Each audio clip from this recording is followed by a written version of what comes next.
Five. Good morning, everyone. My name is Keith Dibble, Councillor for Northtown and leader of the Rushmoor Labour Group, and welcome to our weekly online surgery, where we like to give you information on local hot topics, as well as take any questions from residents. My colleagues from the Rushmoor Labour Group this morning represent the 4 wards where we have councillors, which is Aldershot Park, Cherrywood, Northtown and Wellington. And I'd like to start today's production by asking them to introduce themselves. So if we go with Aldershot Park first. Any Aldershot Park councillors on the line? Yes, hello, I'm Terry Bridgman. I represent Aldershot Park. Thank you, Terry. Good morning to you. Cherrywood in North Yes, Clive Grattan here for Cherrywood Ward. Ashley Holstead for Cherrywood Ward. Good morning to you both and welcome. Northtown in Aldershot. Hi, Gaynor Austin, Northtown.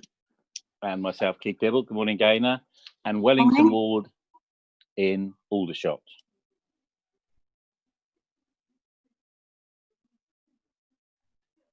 We have a very silent and quiet Nadia Martin. Good. I'm Nadia Martin, Councillor for Wellington Ward.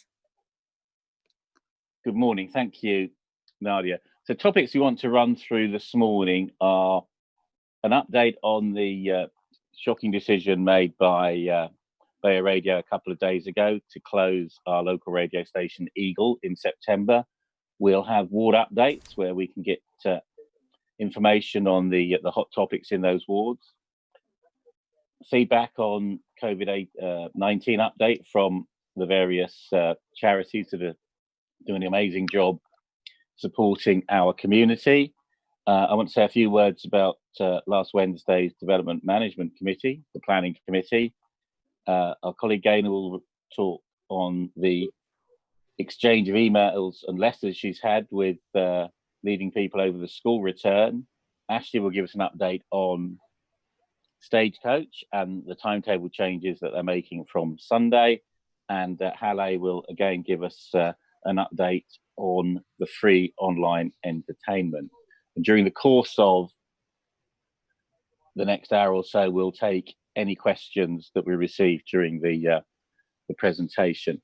So I'll begin really with talking about or updating everyone on the decision on Wednesday by Bayer Media to announce that they're going to close a number of local and much loved radio stations across the UK and replace it with one national commercial station called Greatest Hits.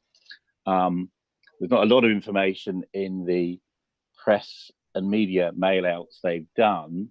There is reference that there will be local news bulletins and travel updates and local commercials, which I think is not acceptable. Once the news started to circulate, hundreds and hundreds of people were very angry and upset with the prospect of losing those much-loved radio stations. And here in Surrey and North East Hampshire, we have Eagle Radio, which has been operating since 1996 out of Guildford, much listened to by residents in Aldershot and Farnborough. And their presenters like Peter Gordon and others have become household friends really to those local listeners. I've had a connection with the radio station from those times. The original local radio station, County Sound, set up in '83, and after a few years they were sold to Mercury Radio, and they in turn closed the Guildford studios and broadcasts from Crawley. So we had a regional radio rather than a local radio, and a consortium was formed to apply for the license. That was Eagle Radio, and they were successful, and I was proud to be in Guildford on the morning when they started broadcasting again in '96. So after we'd posted it on our Hereford pages and got a huge response, we decided to launch a petition which went out in my name on Thursday, I think it was. And as of this morning, 2,800 odd people have already signed the petition. And thank you, Hash, for drafting the excellent letter that goes with the petition. And I was quite encouraged yesterday that 3 or 4 leading members or professionals in the local radio community contacted me, thanking the community for fighting for retention of that much loved local radio station. If it closes, we really get no more than a national station broadcast out of London, and people love to hear about. I was quite encouraged yesterday, their town, their community, and their roads. So that's where we are. We'd encourage everyone to sign the petition. As I say, I'm staggered that it's got to over 2,500 already, which I think just shows the response and the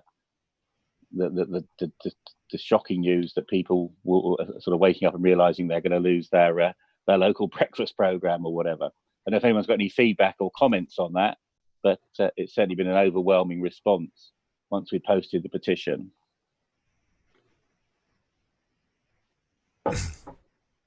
Hash, you've had, if you're able to come in there. Yeah, sure. I think a lot of people sharing their experience of Eagle Radio. And I think Bauer's got this idea that all people are interested in is a little bit of local news, and the content itself can be national. And actually, people don't really care about the programs produced in an area that they can relate to. They don't really care. The presenters are talking about areas that that they also live in. And that's just not true. Lots of people commenting on the petition about how they love the Peter Gordon Breakfast Show, how they love the features on sites in Guildford and Frensham Ponds, and what the traffic's like on the Hog's Back, and it's really about our voice. Yeah, it's about a community voice. It's about the voices on the air reflecting the voices listening to it, and that's what local radio is about, and that's what local content's about. And it might be cheaper, it might be more efficient to produce stuff nationally, but we're just trying to remind the radio station that they've got a lot invested in the Eagle Radio brand, and it's a great brand. And their strapline is, it's the radio station that loves Surrey and Hampshire, and they do, and we love them. So yeah. Thank you, Hash. I know those sentiments are expressed by, well, now thousands of people, but we'll keep the petition going for a few days before we send it off. But as I said, to get people like Paul Marcus, who was the former MD of Eagle Radio, and Professor Fred Martin, who's a leading expert in local radio, contact me yesterday, was really, really good. And also had a dialogue with Mark Carter, who's MD of BBC Radio Surrey and Sussex. And because there's a huge gap for them to fill, but unfortunately they have a morning breakfast show which is broadcast from Guildford, which is Surrey and Hampshire exclusive. But for the rest of the day, it's Surrey and Sussex. And again, local people don't want to hear about events in Eastbourne, Brighton, or Hastings. It's just not local. They just as well listen to a national station. So the danger is we will lose, if Eagle Radio goes, that critical link. And certainly during the current pandemic, that local radio plays a huge part in people's lives for information. And I think it will be a loss to our community if that goes. So keep encouraging people to sign the petition, and the more pressure we can put onto the national company that now own the radio station, the better, really. And we'll keep everyone updated on that. So thank everyone for their support, and keep encouraging people to sign. Let's move forward then to ward updates. Clive or Ashley, anything from Cherrywood you want to brief us on? You want me to go first? Yeah, you go first, Clive. Yes, not too much on the system at the moment, apart from fly tipping and of course litter. We've we've been lucky enough to only have one drug raid this week, so that's quite a relief for us. That means the police are keeping on board and actually keeping a lockdown on it.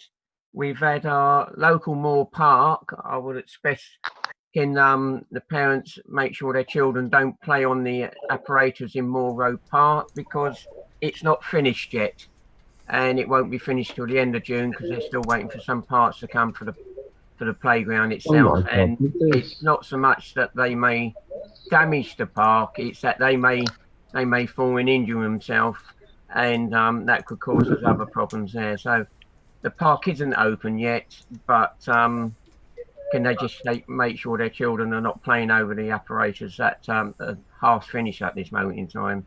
And the other thing is that in Moor Road itself, the recreation ground, can I emphasise that we have had the bins cleared a couple of times, and that it would be very helpful while people are going out there and socialising together. If the bin's full, can you take your rubbish home? Which would be most helpful. Apart from that, the larder near our local food bank, which is done from the local Church of Good Shepherd, has been delivering an average of 20 boxes a day to people who need them. And on the update on the local owners 19 Cherrywood Ward, it's been a very quiet week for them, so they're very happy that things are settling down. They've made a few phone calls here and there, but they're just keeping people updated and phoning the people that need just a chat to make sure their welfare is good. And that's about all from me, Keith. Thank you, Clive. Ashley, anything to add? No, that's everything on the Cherrywood list. Okay, let's move on to Aldershot Park.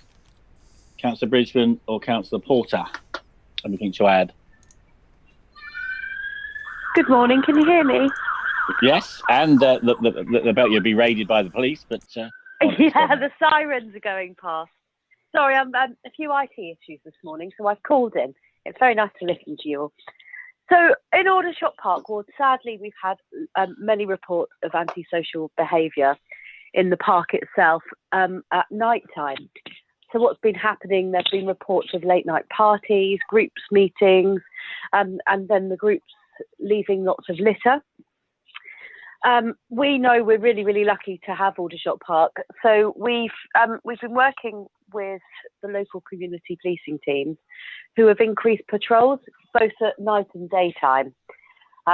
And we know that most people do use the park responsibly, but there are a few who are causing disruption. So I'd like to take the opportunity just to thank the police for being so responsive to our requests at these challenging times. But they're there, they're managing it, but it's just people thinking about the local community and what they're using the parks for, and what's the requirement of using parks at night time. Good, thank you, Sophie.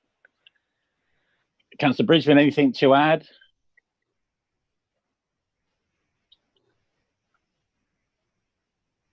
No? Okay, let's move on to Northtown. Councillor Austin Gaynor, anything to update us on? Hi. Most of the things I think we're going to update on later, but the only thing really is the Ivy Road tip with the extended opening hours. I haven't had a chance to go along, so I'm not sure if the queues are any smaller. I don't know if you've been along, Keith. They seem shorter. And I've just seen this morning a news release from Hampshire, so they're now going to move in mid-June to a booking system. Oh, good. Which I haven't read properly, but one of our residents posted it on the Here for Northtown. So that must have come out yesterday. So we need to get the details of that. But again, pressure that we put on with our county councillor, and once again, Hampshire have listened. So, but we need to get more details of that, and then we will update everyone on our Here for pages. But that appears to be good news. Very welcome. Just coming on that, Terry. I did see that, and we've posted it on our Cherrywood page at this moment in time. and it's going to start round about mid-June, as you said. Yeah, that's good. Good news. Good news. And you're going to update us later, again, on your meeting yesterday with KFC and McDonald's. Yes. And yeah, that look forward to that. And also, I think Vivid, as of Monday, are going to go back to more normal services, aren't they? Starting their repairs again. Yes. Again, we received an update yesterday, so that's good news. So that's good to hear. Yeah, things are starting moving forward. Yeah, yeah. As long as they don't use your toilet or something like that, isn't it? If someone comes into your house, I can't quite work out what the rules are. Let's move to Wellington Ward, and Nadia, and also welcome Councillor Crawford, who's joined us this morning. Any updates there from the town centre or from the military community? I can say about the town centre, there's a great deal of concern about the lack of social distancing, particularly in Wellington Street, where you have no fewer than 3 queues forming outside premises. You've got Lloyds Bank, the NatWest Bank, and Lidl. And in addition to that, you have the street attached people who seem to be where there are queues, expecting some kind of handouts or something. So it's all very difficult. And I did draw this to the attention of the director at Rushmoor responsible, Karen Edwards, and she has alerted the team of the town centre team, David Phillips, and the enforcement team about it. In addition to that, apparently John Trussler and his engineering department are drawing up plans in order to accommodate social distancing when more retail outlets open. So that is the situation in the town centre, and I was able to pass on to Karen Edwards this morning the advice and guidance from the Future High Streets Fund, who have been concerned about social distancing as the retail reopens. And so they've provided advice for places like Aldershot, where it could be difficult in particular locations. So that's the social distancing and queuing. Unfortunately, the whole business of social distancing seems to have broken down. I mean, people are just not respecting it. Yesterday, we were in the Wellesley Woodlands, and we could see in the football field there a group of about 20 to 25 people playing football. No masks, no attention to distancing. They were tackling and breathing all over each other.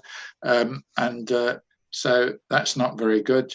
In addition to that, other parts of the Woodlands, some people were obviously sunbathing in the middle of fields, but other people were just getting together in groups, and it shows that the social distancing is breaking down.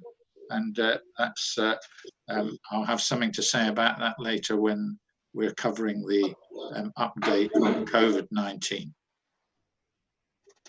Yeah, I think, thank you, Alec, and I think it just shows the confusion over it in people's minds, really. I think it's just so many grey areas and so many breaches, but there we are. What I'd say is someone that queues at least twice a week for Lidl's, they conduct a very well-organised queuing system.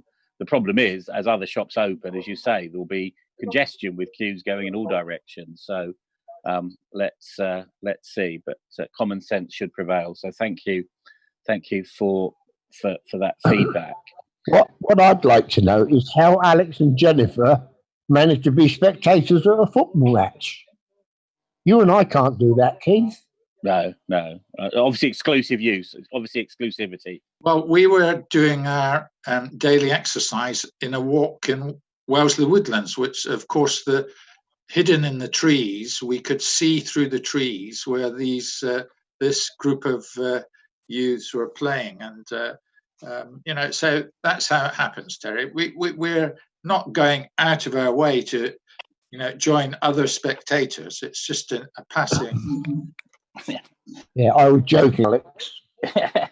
But I think what was, I mean, we had a good resident reported it onto here for Northtown last night, which Gaynor and I did pass on to Alex and Nadia, that those footballers left a lot of litter on the playing fields, which, whilst it's irritating that they're not following the social distance, I find it just awful that they don't take their litter with them, and that's really, really bad.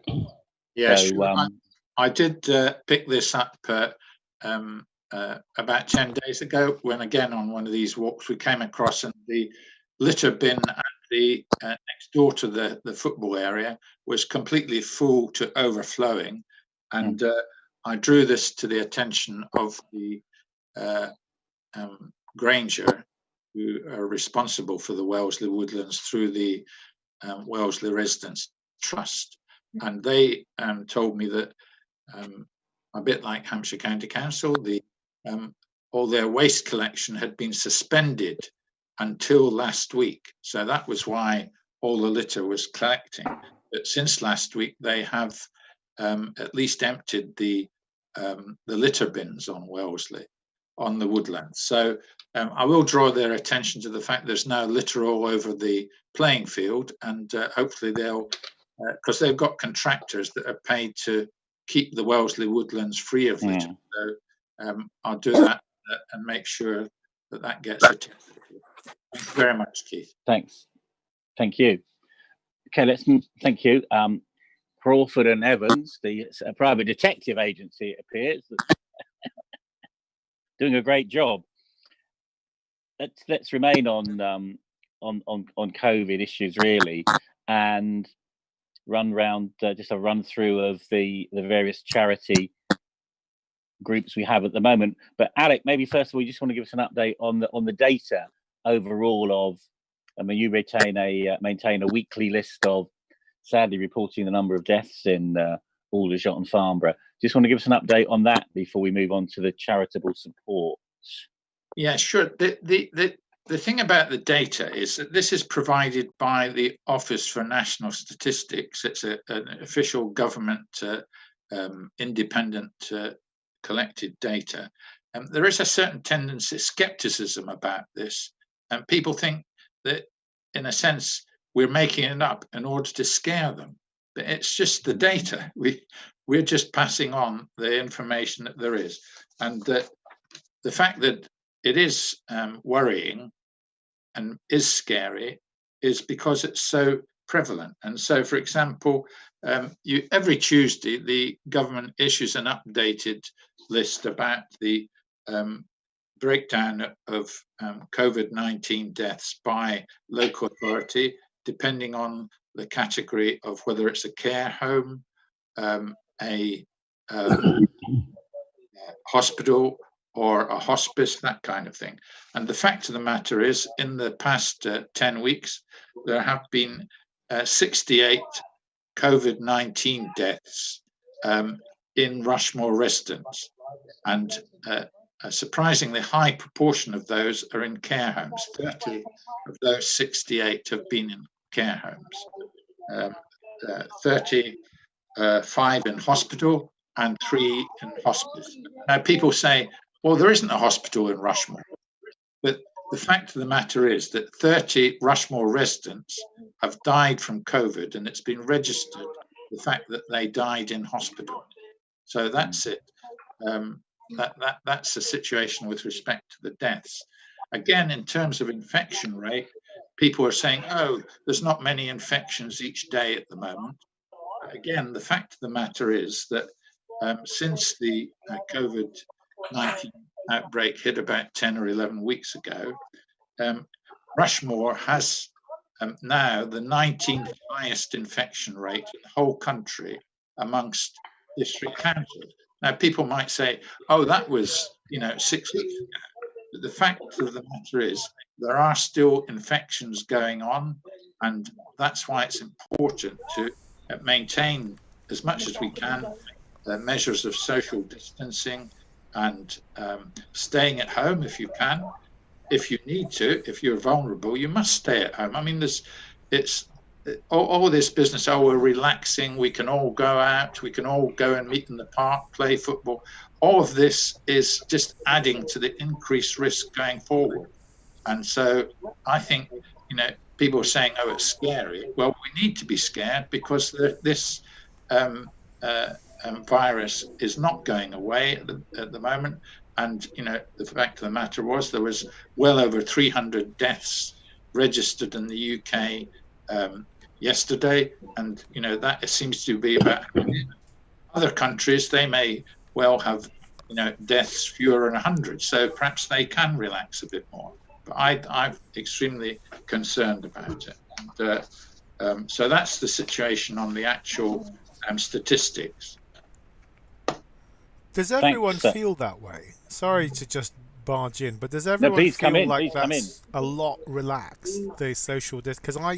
Because I didn't really feel it until I went shopping yesterday. I did my weekly shop yesterday, and for the first time I felt a large number of people just thought that was it. It was finished. No more social distancing was necessary.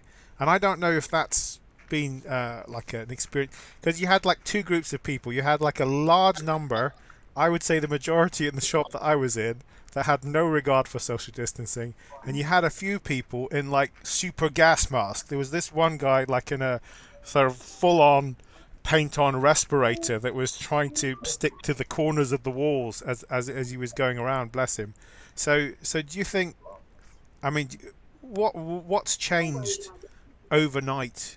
Do you think that people don't take this seriously, or do you think it's a much more gradual thing? I've got a view as to what. Sorry, Clive was first. Alex first, then Clive. Right. Okay. I've got a view as to why this has happened, and to me, it's part of the deliberate government policy to distract from the whole business about Dominic Cummings, which is a total disaster as far as this social distancing and abiding by the rules is concerned. But each day they've come out with a more positive announcement. We can relax this, we can relax that, we can relax the next thing.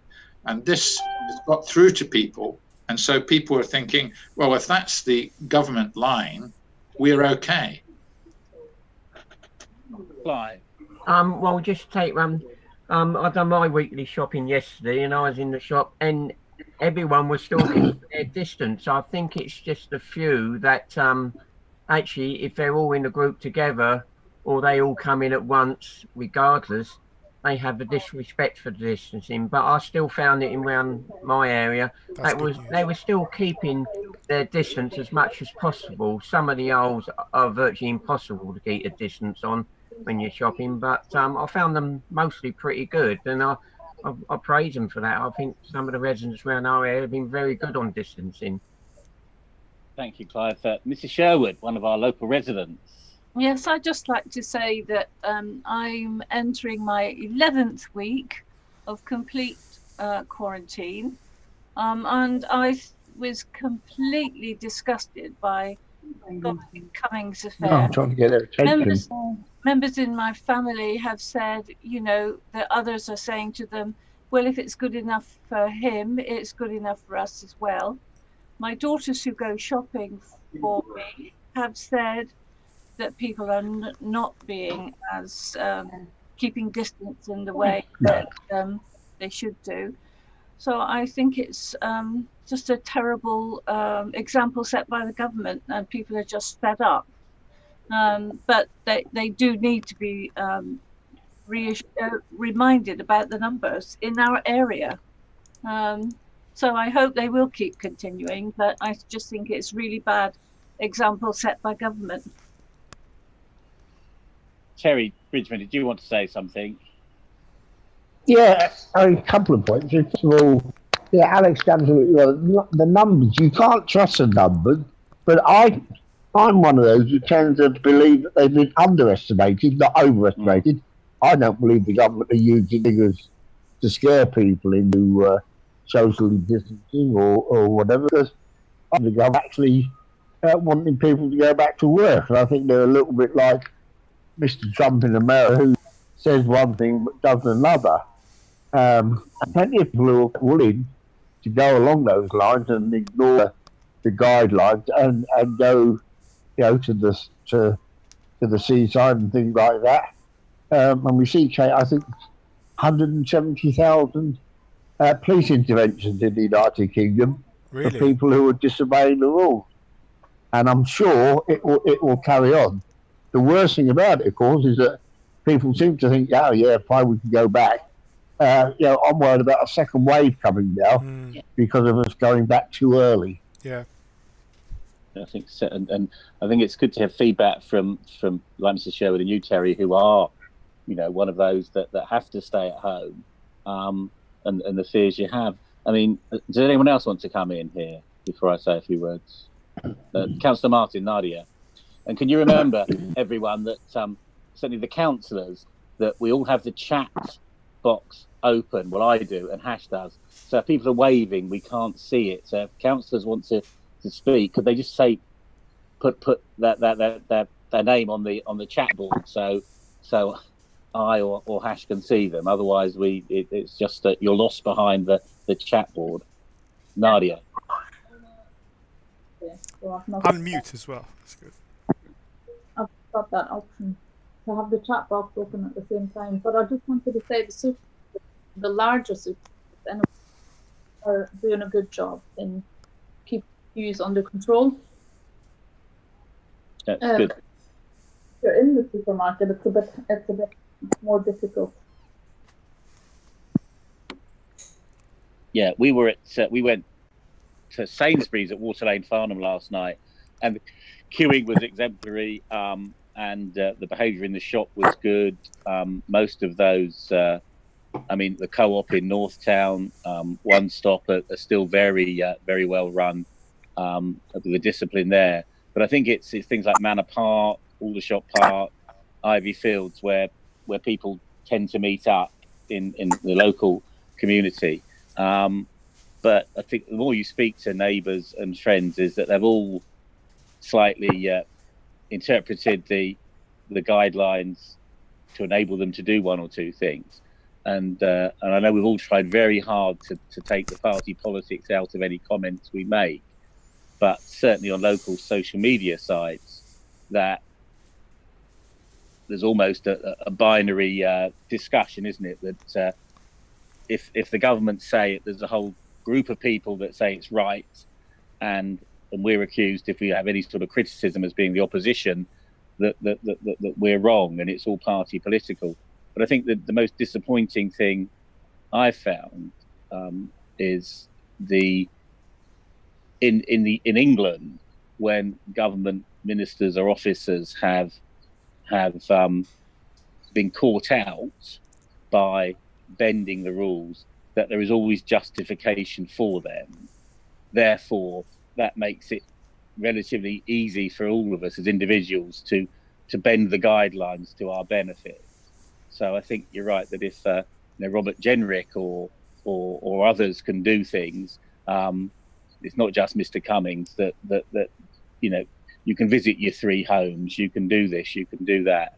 So I think it's easy for people to say, well, my little misdemeanor is nothing in comparison to that. So I think what you say is right, but discipline and good behaviour is required. And I think with the continuation of the good weather as well is really difficult for families with young children or whatever. So it's difficult times, but I think the more we behave and respect each other, the better it is. So let's move on then to those. Sorry, can I just add, yes, Keith, that whenever I go in a shop, I put on my mask so that at least I'm protecting other people. But they're missing your wisdom, Councillor Crawford. They're missing your wisdom. Very good. The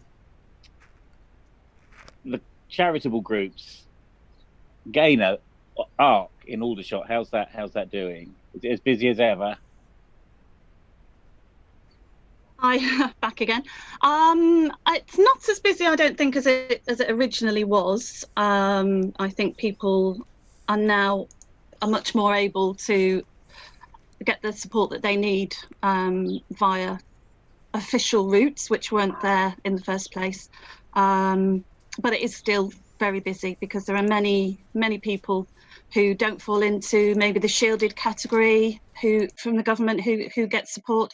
There are many people who don't have family locally and whose family actually are doing the right thing and staying where they are. We've had quite a number have phoned ARC, family members living elsewhere in the country. It might only be London, it's not necessarily very far away, but have realised that they can't leave their homes. Maybe they've got children, worried about infection to older parents, and so have actually called us to get support for those parents here because they can't be doing the trips and the support that they would normally do. So they are, again, making those sacrifices and choosing to do the right thing. But yes, ARC, and I believe it's National Volunteers Week next week. So again, this whole crisis has shown what amazing amounts of volunteers and things that people really want to do to help others in their community.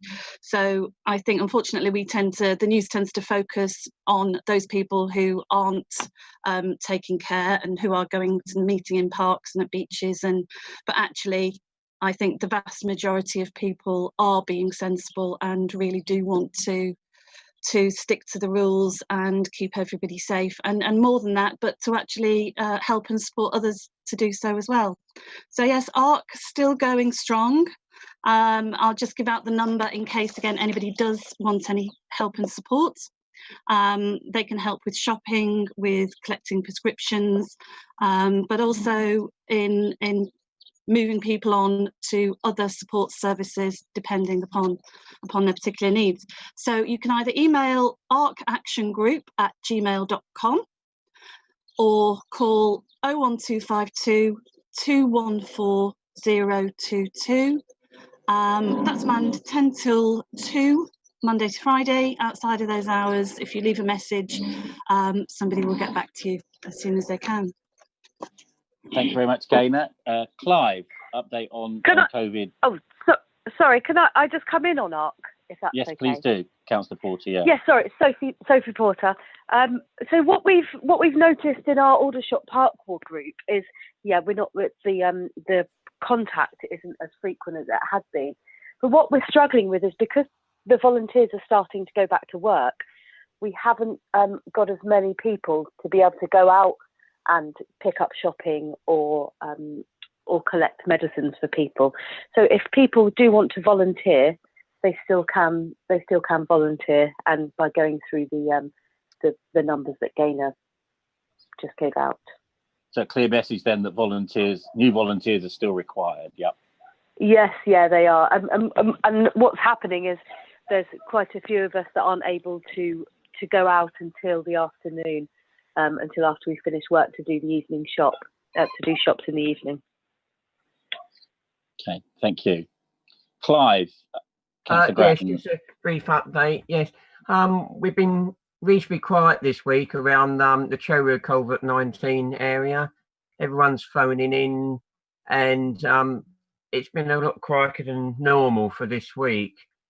Just a couple of things is that our Pebble group, which covers money advice, and dare I say, Alec, our skills cafe organised by the Vine, are still phoning regular round to our people on the Prospect Estate, and they're getting some very good responses, and they're doing daily calls for them, which has been very helpful to keep people in a present and mental state as such, because people do need to chat, and that's what most of it's going on. And they're getting prepared for the recovery, because I think when it all goes down, it's actually going to double, especially on money versus and everything else. So that is basically on our charity. We got a survey going on and asking people what they would like to see around our local area improved, apart from fly tipping and such like. But yes, we're getting very good support from Citizens Advice and the Vine.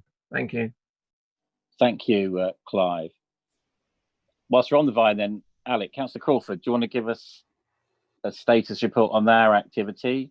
Yeah, sure. I've provided the detailed figures to Hash so he can post those alongside this briefing. But this week has been, despite it being Bank Holiday Monday last week, it has been a record week for the Vine in terms of the demand for its services. So, for example, it's sent out a record number of home-cooked meals to people, 284 this week.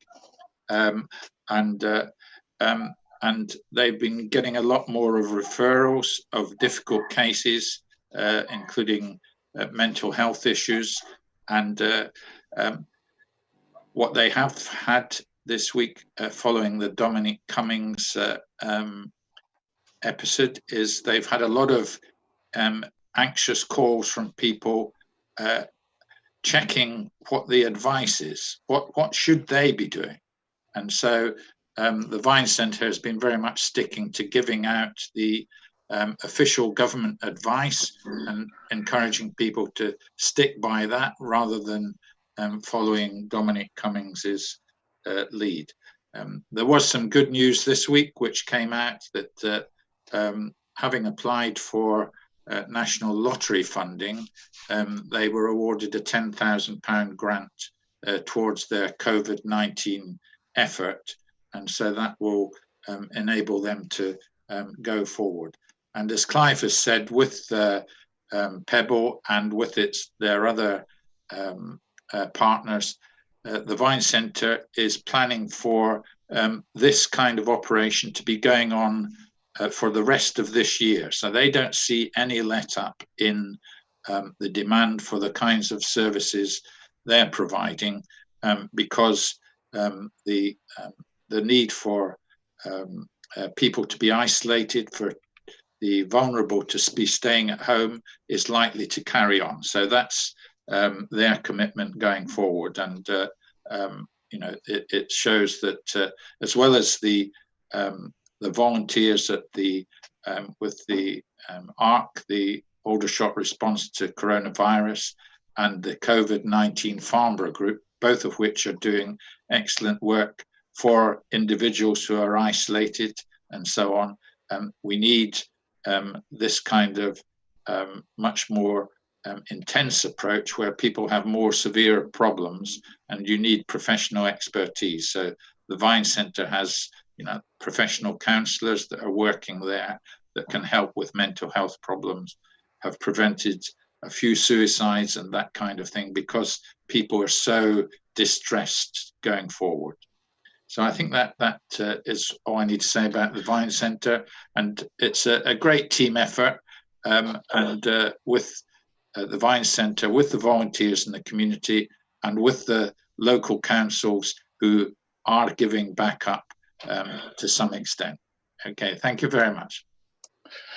Thank you, Gaynor. Thank you, Sophie, Clive and Alex there. Now, Gaynor, Councillor Austin and myself had a meeting with Vivid yesterday over a number of issues, and were informed that they still had £50,000 left in their charity pot to support local organisations dealing with COVID.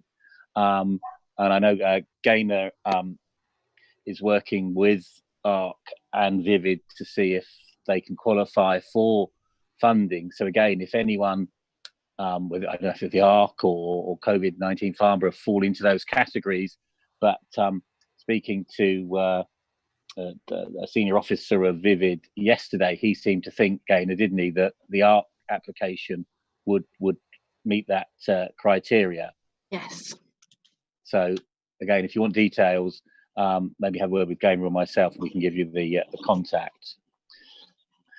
Okay, moving on to a local planning issue. On Wednesday evening, Councillor Nadia Martin, Councillor Clive Grattan and I were the three Labour councillors on the 11-member Development Control Committee, and there was one controversial, well, I thought was controversial application, which, whilst not in a Labour councillor's ward, was at the boundary with Northtown, which is Mount Pleasant Road, where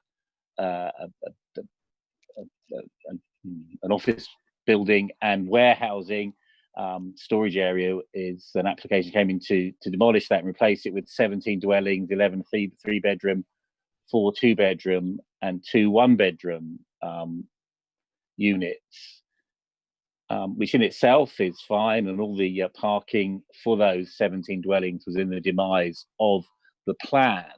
But the critical factor was that 15 on-road parking spaces would be lost to residents of Eddy Road, Mount Pleasant, Reeves Road, that type of area. There were something like 40 letters of objection, and a member of the public from a near neighbour to the site came and spoke, but the application went through 7 votes for and 4 votes against. My colleagues, Nadia Martin, Clive Grattan and myself voted against, along with Manor Park councillor Peter Carrera. Interestingly, Bruce Thomas, who is a Manor Park councillor, supported the application. And again, these things are not done on party lines.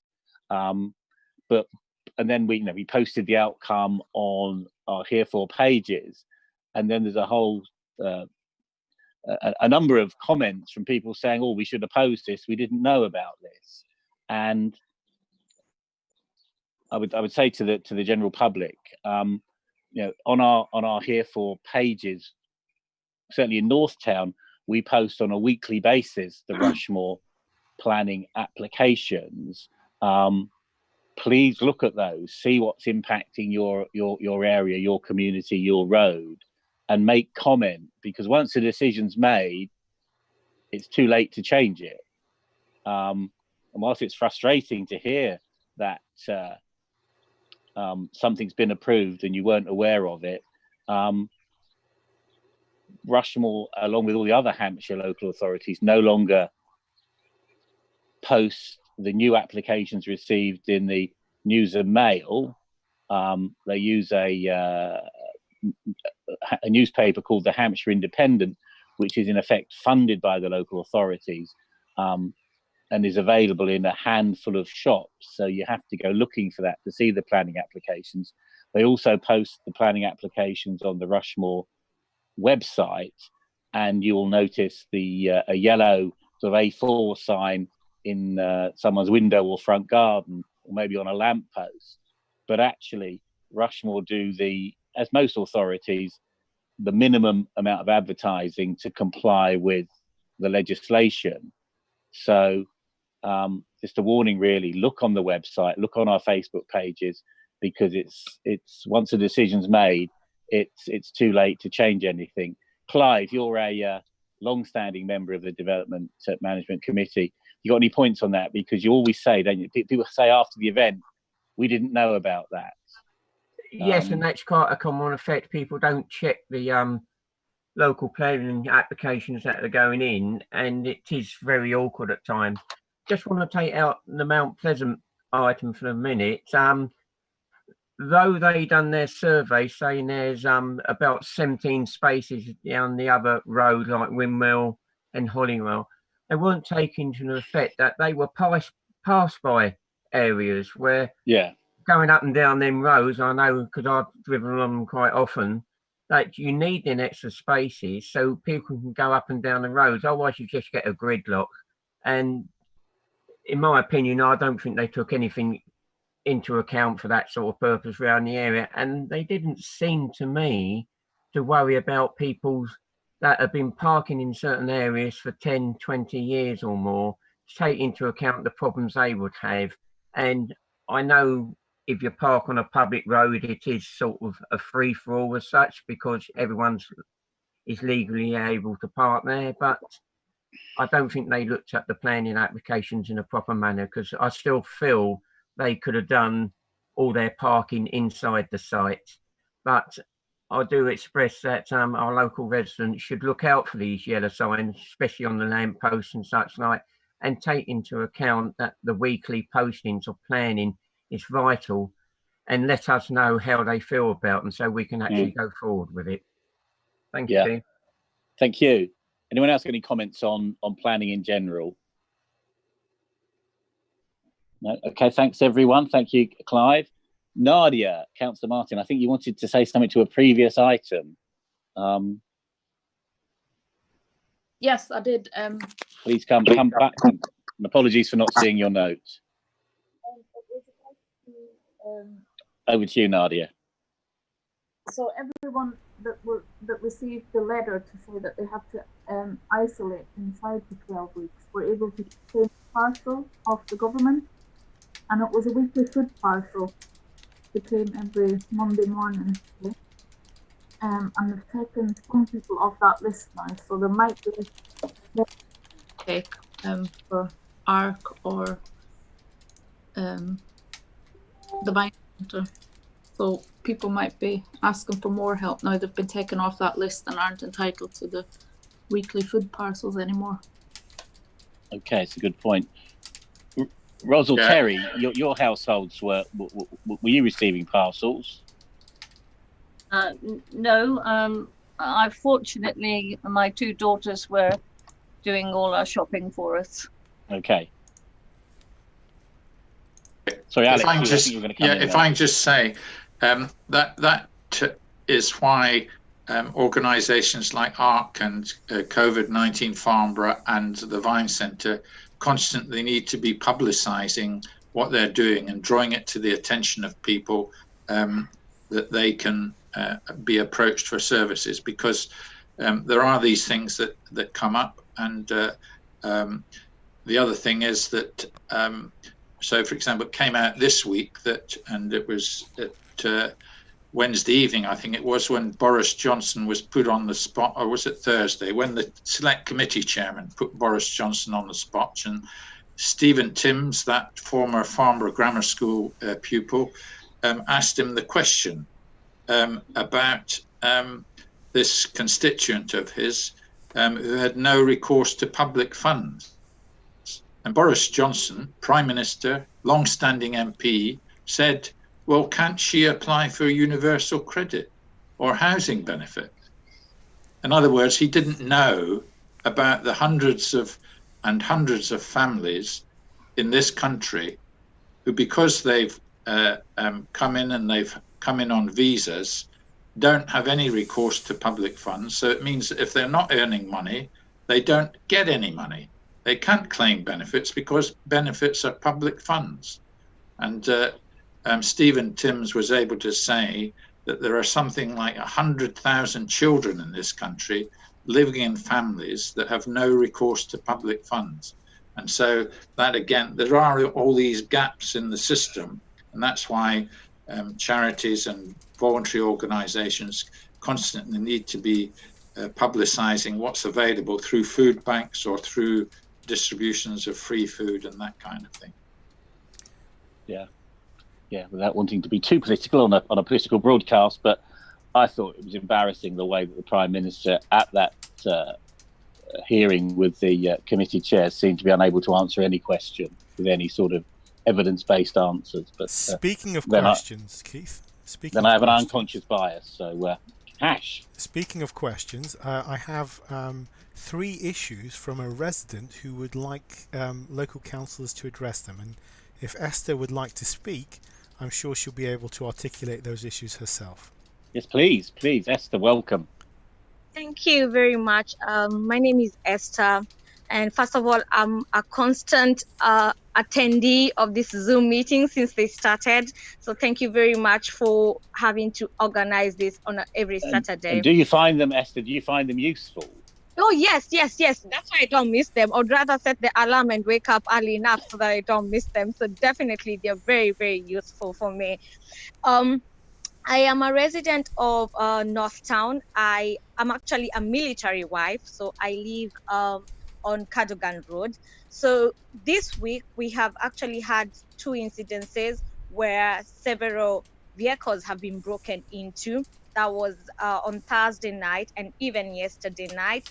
The reason why I'm raising this because I am a leader of the neighborhood watch in my community within the military. So the Thursday night incident when it happened and they called the police. Unfortunately, the police didn't do anything and only told the particular victim, sorry, you're just it was just unfortunate that your car was broken into. And so when apparently it seems to be a group of young men who are doing it. So yesterday evening, when they tried to break into one of the cars again, thank God the alarm went off. So most of us just got out of our houses and we saw some boys running into the woods. So my question is, how would the council be involved or help to reduce the sudden increase of insecurity, and specifically about cars being broken into? The second issue is, we have noticed, especially along the neighborhood watch that we have, we don't have enough street lights, and we think that's why there's a sudden increase of insecurity. So with regards to street lights, who should we see? Should we see, is it the council's issue, or because we are in the army pads, is it an army issue? And so should we go to the housing department, which is called Amili, for the purposes of the street issue? The third thing I had, as a community, we have decided we want to help the different centers that are providing food, maybe doing medical transport and deliveries and all that. So I will be collecting food stuff on behalf of my community, and I will be and I would like to know which of the centers, is it the Vine Center or is it ARC, that actually needs a lot of the food support, and what type of foods would they prefer to have? Do they prefer to have canned foods, long-term foods, or do they prefer to have fresh foods? Because as a community, the least we can do is help other people in the community who don't have food, or and go through the community centers that are distributing food to the rest of the people. Thank you. That's all I had for today. Okay, can you just confirm again which road you live in? For me, I live on Cadogan Road. Cadogan Road. Cadogan. Is that Alec and Nadia? No, it's North Camp. So it's actually in Farnborough North Camp, yeah. Okay. It's in the Aldershot. Sorry. You're on mute, Alex. Councillor Crawford. Yeah. Start again. Yeah, here we are. Cadogan is actually in Aldershot Garrison. That's why, and perhaps Esther is joining us. So taking the various issues, then who should they be reported to? Yeah. And then the question about the. Yeah. So in terms of the crime, that is a matter for the police, and but there are also military police, so they can be it can be drawn to their attention as well. And if you're not satisfied with the response you're getting from the police, you can come to local councillor like myself or Councillor Martin, and we can raise it at a higher level. And we'd be quite happy to do that if necessary. On the question of the street lighting, the procedure is that you're supposed to report any defective street lighting to Amy, and they are supposed to attend to it. Now, if it's a question that not just the street lighting being defective, but an absence of street lighting, then that would be something that you would have to raise at a higher level with the Garrison Commander's Office. And we can give you if you haven't, I'm sure you have the contact with the Garrison Commander's Office, because they must be responsible for ensuring that the level of lighting overall, when it's fully working, is adequate. In the past, for example, I did a survey around the Garrison Estate in Aldershot, and I found at one point about 30% of the street lights weren't working. So I drew this to the attention of the Garrison Commander, and it got sorted out through Amy.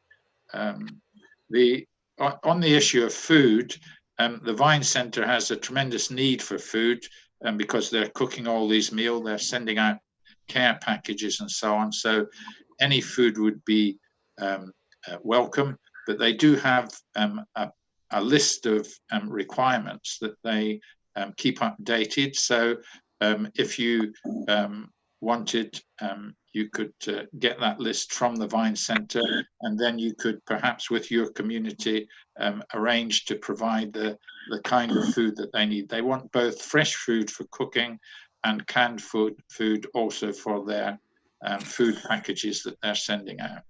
So I hope that's answered all your questions, Esther, but if not, please come back. Thank you, Alex, and I highly appreciate that. What happened, even when you tried to call the military police, they did say, since it's a civilian crime and it's not a soldier who is committing the crime, then they cannot get involved. But thank you. We will raise it out with the garrison commander and see how much help and how much support we can get from him. Thank you very much. With regards to the food, I will get in touch with the Vine Centre, see the lists they need. I have volunteered with the Vine Centre before because I'm a counsellor by profession as well. So I will get in touch with the Vine Centre and see what they need, and I can have the list and share it to my community. Thank you very much. Highly appreciated. Esther, can I just say, if you're reporting streetlights, you'll need to have the number handy for when you call Amy. The number on the streetlights, if they are broke. Yeah, every lamppost has a unique number, doesn't it? Is that correct? Yeah, that's correct. The thing is, it's not the streetlights that are broken. We actually don't have streetlights. Oh, you don't have any? Okay. Yeah. That's what Alex was saying, then raise it with the garrison commander. Yeah, thank you. Okay, can I just say, not on the military estates, but the decision of Hampshire to turn lights off in the middle of the night.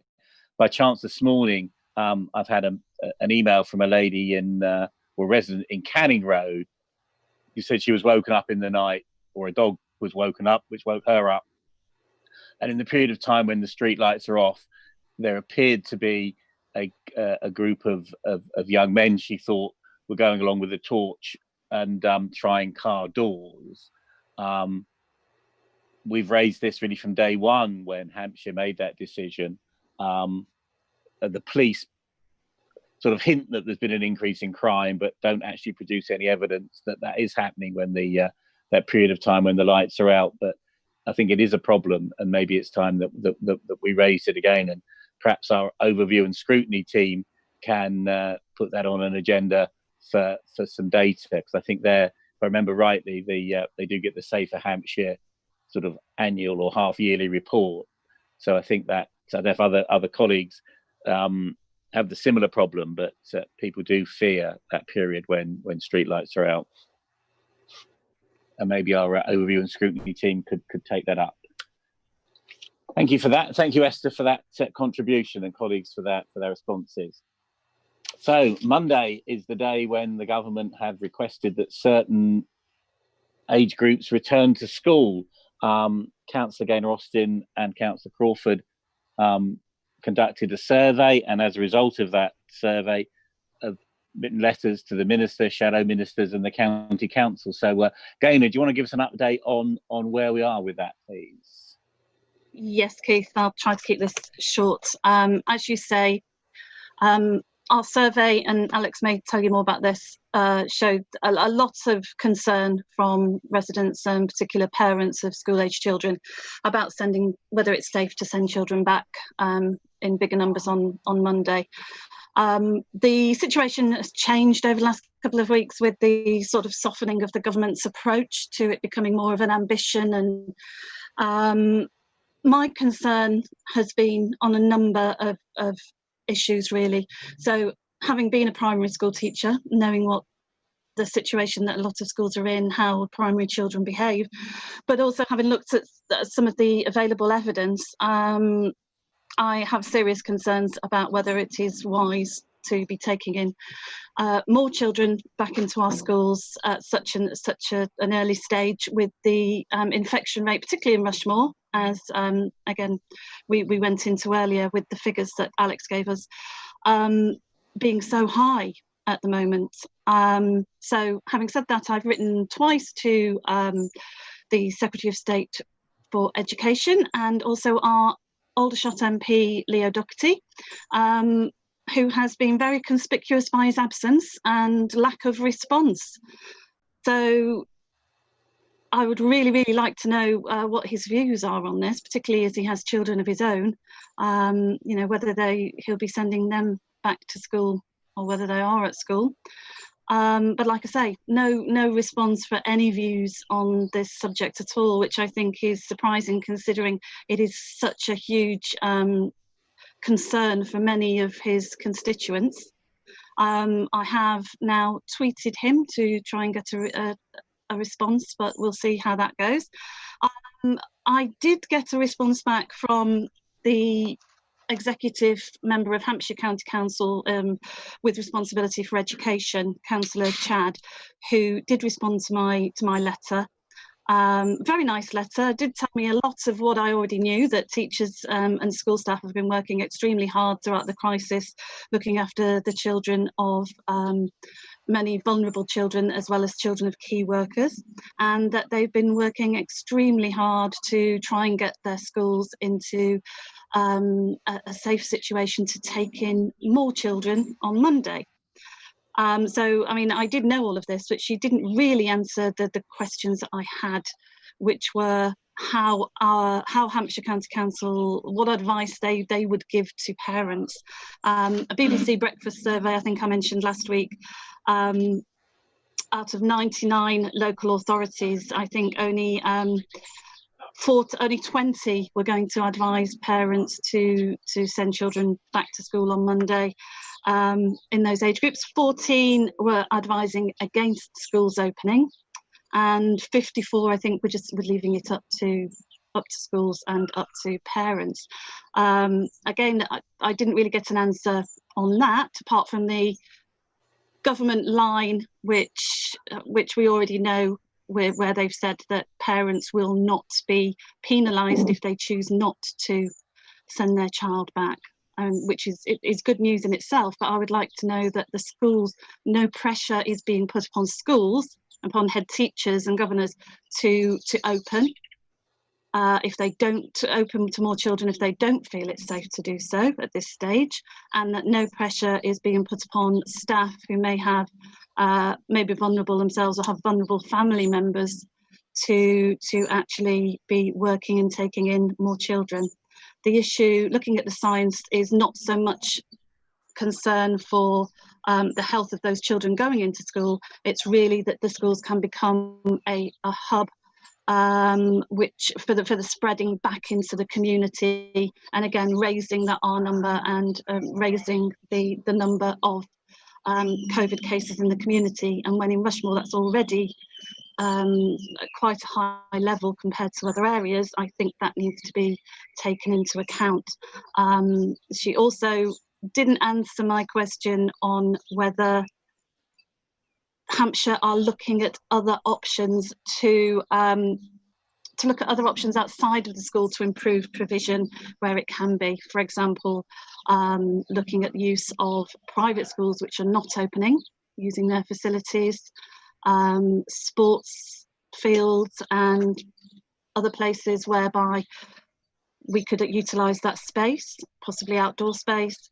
Also, it could be more provision on a one-to-one basis online for children's mental health, access to nutritious food outside of schools. And I'm glad to see that the government has said that they will be providing school vouchers for free school meals over the holidays, for those over the half-term holidays, for those children who are entitled to that.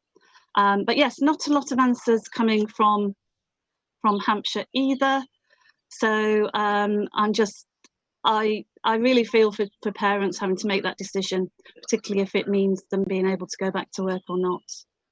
And I think at the moment it's a fingers crossed, and just hope that we don't see another spike coming from this. I mean, if we look recently at South Korea, as well as some other countries, but particularly South Korea, have had a spike after reopening schools and are quickly closing them again.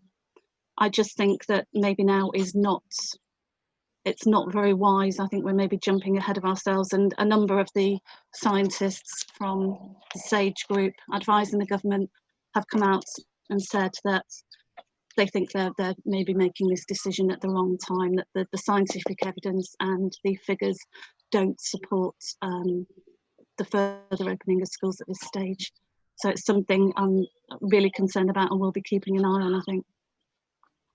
Thank you, Gail, for that comprehensive update. It'd be interesting to see, wouldn't it, if we did a survey a week or two down the line to see what parents' views are and whether the numbers have increased or decreased over that period. Councillor Crawford, or anyone else want to come in on that? I just want to say the survey that we did 2 weeks ago got 1,596 responses. So that was quite significant. And in total, with comments on Facebook and on the survey, had over 1,000 comments from people.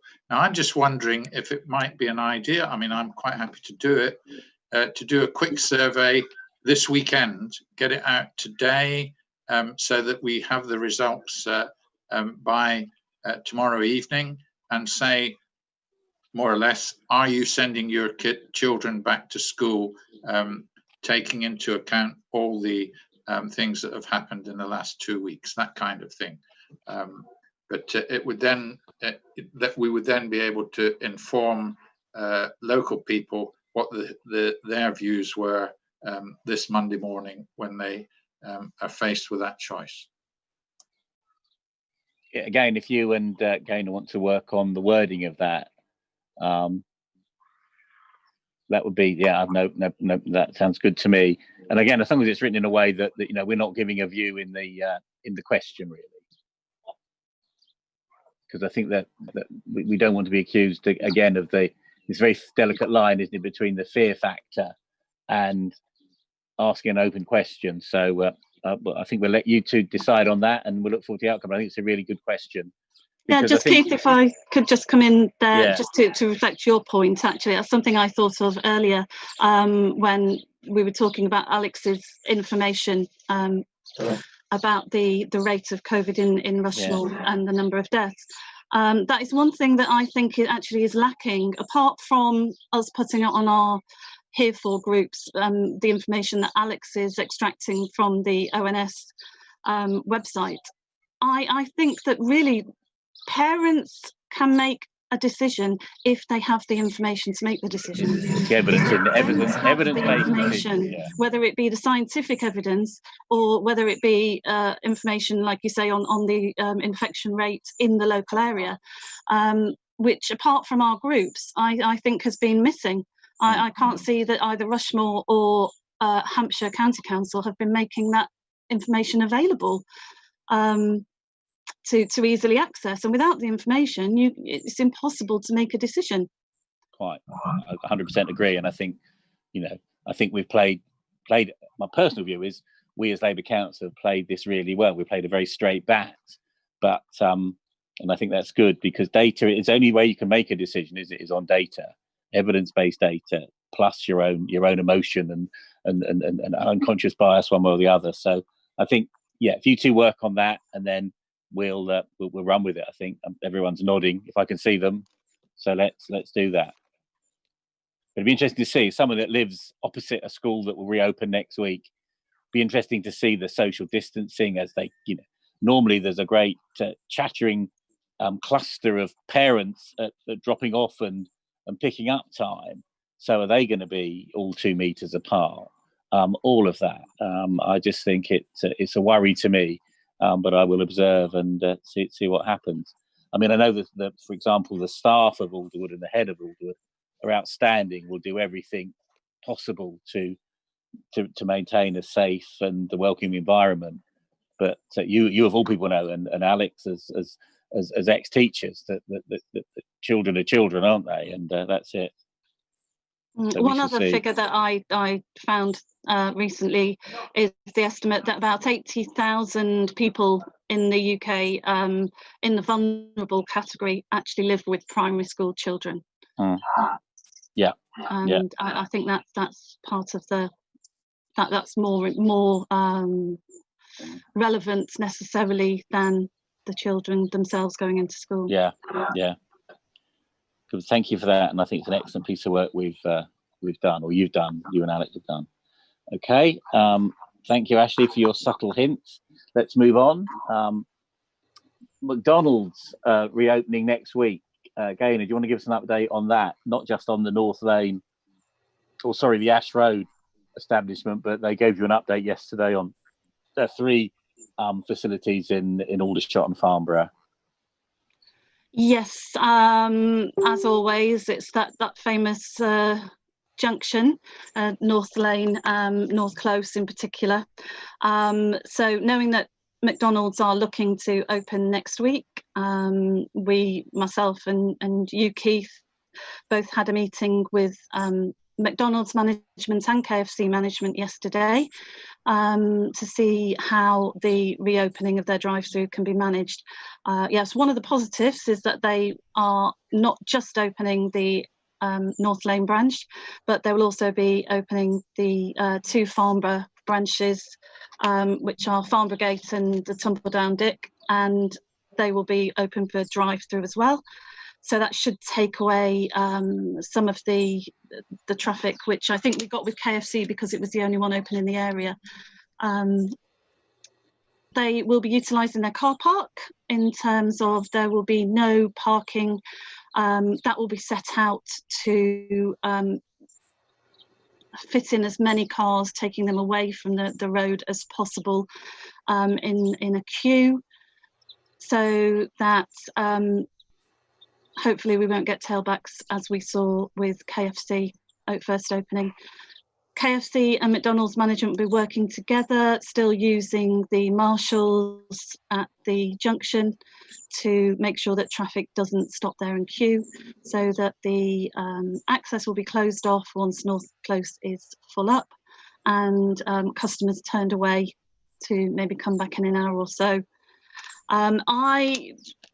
I don't know, I'm still holding my breath and waiting for when they open, because I still think that there are likely to be some issues, but obviously being right on the doorstep, it's something that I will certainly be keeping an eye on, and we will be working with management and feeding back to them to see if we can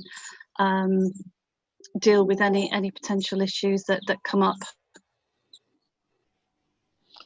Yeah. Our colleagues in Farnborough, Tumbledown Dick or Farnborough Gate, how do you think they will impact there of queuing traffic? Could have a real impact on the whole of the town centre, couldn't it? Yeah, depending on. Go ahead, Ashley. Go, Clive. You go. Yes, it's on the first part, the Tumbledown Dick area, which is a very tight turning area. It will, I think, opening it, they'll have to keep very close eye on it, because it goes along the dual carriageway up to the roundabouts, and I think that's going to be very awkward to actually control. So they're going to have to be very tight on that area. The Farnborough Gate one, which has a drive-through to a great degree of length, but that also backs down to the main roundabout onto the 331. So I think they're going to have to be very strict on how they do this policing, because they both have traffic problems within their own right, and it's a bit like North Lane. You've got any small amount of queues along there and it just backs down the major roads, and it's an eye-opener for accidents that could occur. But we shall keep a look on it, keep monitoring it and see how things go.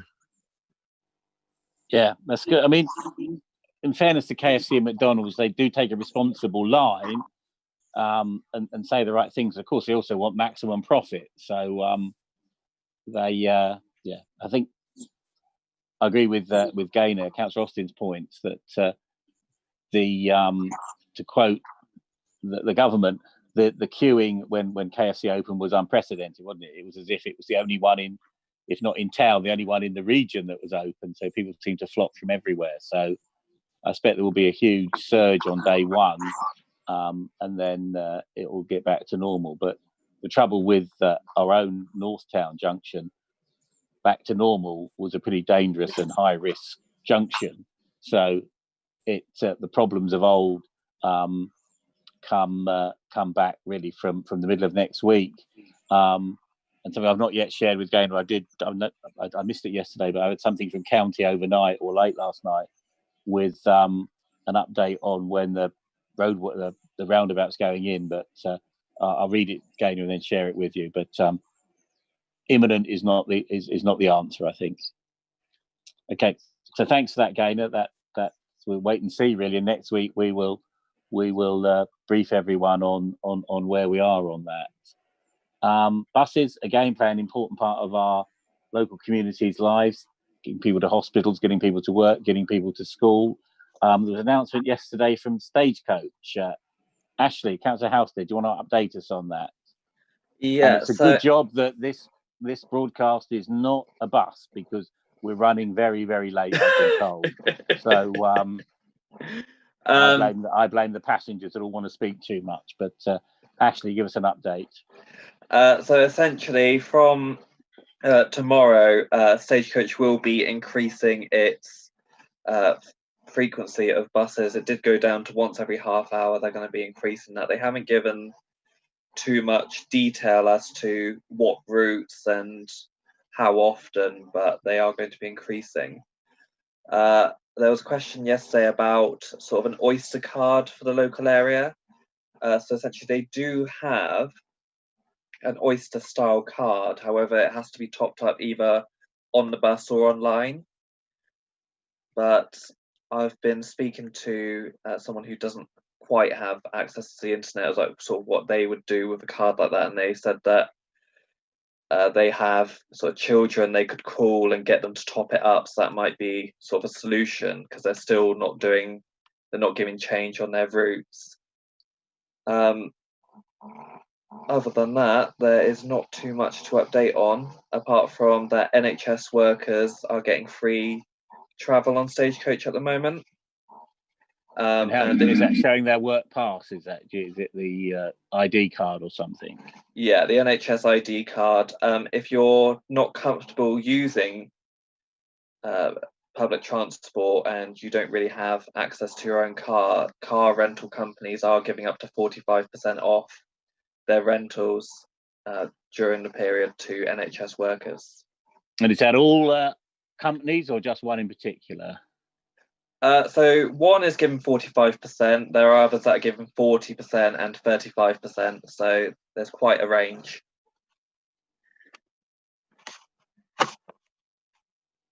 Good. Now we in Northtown Aldershot Park, Stagecoach sent us the revised timetables there, which Councillor Porter and Bridgman, Roberts and Gaynor and myself have posted. So did you receive anything with your revised timetable in Cherrywood or not? Sorry, you cut out a bit there. What was that? Stagecoach sent to the Aldershot Park and the Northtown councillors the revised timetable as of Sunday. Have you received that for Farnborough? No, we haven't received anything for the yo-yo. I may have to send them off an email and say, yeah. Where's the yo-yo one, essentially? Yeah. We got ours yesterday, so which we posted immediately. But thank you for that, Councillor Halstead. And moving on, entertainment. Always try and end on a high. So we asked Hallie, our entertainment correspondent, to give us an update on the free online entertainment for us. Thank you, Keith. Good morning, everyone. going to tell you a little bit something about different this time. We started something different, and it's virtual market. If you enjoy going around the market, every Saturday between noon and 2 p.m, the South London Craft Fair, they'll be sharing jewellery, craft materials and prints from independent traders on their Instagram stories. So if you like going to market, go and have a look. It's on their Instagram, and you can just click on their profile if you like something and find out how you can buy it. Also, London Bridge's Vinegar Yard, they have a virtual version of their weekly flea market to support the small businesses. It takes place every Saturday from 11 a.m. on their Instagram stories. So if you like market, have a look at it. Something about learning new skills while we are still in lockdown. I don't know about Perk at Works is now changed to be Perk at Home. And what they've got is they've got loads of free classes from community online academics. It's every Thursday from 8 a.m. to 2 a.m. And some of the tutors are from America. They're broadcasting from America. And booking opens on a Monday. And you really need to be quick because some of those classes are quite popular. The adult track classes include yoga. There are many varieties of yoga, nutrition, Pilates, dance, boxing, fitness, languages. And for the kids, they've got classes like becoming a YouTuber, coding, ballet, introduction to chess, robotics, hip hops, you name it. So there's quite a lot of free classes available if you're interested. Theatre at Home again. So Andrew Lloyd Webber's YouTube channel, The Show Must Go On. They're streaming Hairspray live. They started yesterday on Friday, and it will be available for 48 hours. So you can watch it this weekend. National Theatre at Home, they are showing, they're streaming This House. This House is a timely, moving and funny insight into the working of British politics. So something to watch. That will be interesting to watch. Natural History Museum this week, they have got a show called Crocodiles Rock. And this is a live talk with to talk about where they sort of answer the questions of how ancient are crocodiles, what was the earliest crocodile, and how they've changed throughout the history. So if you or your children are interested, the show is on Tuesday, 2nd of June at noon, at 12 a.m. and or 12 p.m. And you can just go to their Facebook pages, and they got quite a lot, but this one sounds quite interesting. Don't forget about the local things. There's quite a lot happening on the Aldershot Library and Learning Centre Facebook. They have got rhyme time for the children at sort of every morning or throughout the week.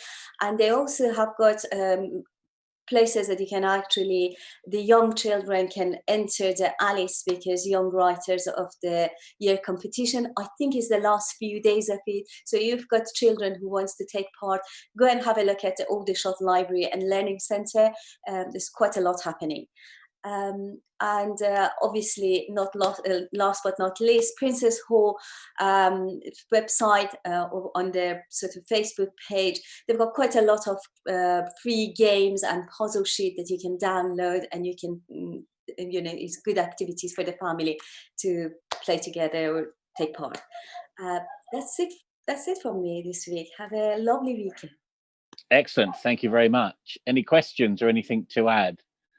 I'm conscious of we now seem to spread 60 minutes to 90 minutes, but there's so much information that I think that is probably going to become the norm now. But if we plan for an hour, we'll run for an hour and a half. If we plan for an hour and a half, we'll run for 2 hours. So our colleagues doing the agenda or the running order, I think, is we'll stick to the hour and overrun. Anyone from the public or any councillors want to add anything at before we close? Hash, have we had any more questions in? We've had a few comments on the Facebook. On the Facebook, I sound like anyway. So we had a few comments on some of the things you said. So Mount Pleasant Road, you said there was going to be a loss of 15 parking spaces. There was a comment on here for North Town that actually is probably going to result in more. I don't know what that's based on, but it's a previous experience of developments on Holly Road, in which the impact was higher than was estimated. So yeah, I mean, I agree with that resident's comments 100%. The planners, which the majority on the committee supported, was that they only wanted to look at the demise of the development area, and therefore there was adequate parking space within the development for the people living in those houses. What they didn't take into account, that by opening up one side of Eddy Road and Mount Pleasant Road, that they lose the minimum of 15 spaces on road parking. So even if not one of the residents or visitors of the new development park outside the demise of the development, there is a loss of 15 on-road spaces. Now, the planners would say that that isn't their concern, that the highway is public highway, isn't anyone's exclusive parking rights. But the fact is that this application will create additional or a reduction in available parking for those in that part of town where they don't have the opportunity for on-site parking. If you live in Eddy Road, for example, when your house is down 10 steps, you have no front garden that could be converted into a parking space. So those people need to park on the road. So it's a short-sighted decision. It's creating a problem, and it will impact residents in Mount Pleasant, in Eddy Road, in Windmill Road, and will, as Clive Grattan said earlier on, will push the problem out into Holly Road, where there is a lack of on-road spaces anyway. So short-sighted decision, not looking at the bigger picture, and that's why I and other colleagues opposed it. Any other questions? Great. We had a couple of people join us. Trevor throughout, and Sam just joined us recently. I'm just wondering if they've got any questions, because this is their last chance, because I know we're drawing to a close. Yeah. Can I just say that during the course of the presentation or the surgery, I've been contacted by a disc jockey who works for Spirit Radio on the South Coast. His station too is impacted by the decision to close it down and replace it with a national station. He started a petition yesterday and was sacked. So he and I are going to speak tomorrow to see how we can move that forward. And as of now, I think the petition is about 3,000. So thank you for everyone that signed that. Okay, thank everyone. Thank everyone for their input. Thanks to my councillor colleagues. Thanks to the public for joining the presentation, for asking questions. And Hash, of course, thank you for directing and guiding us as ever. Thank you all very much indeed. And look forward to catching up with you all next Saturday.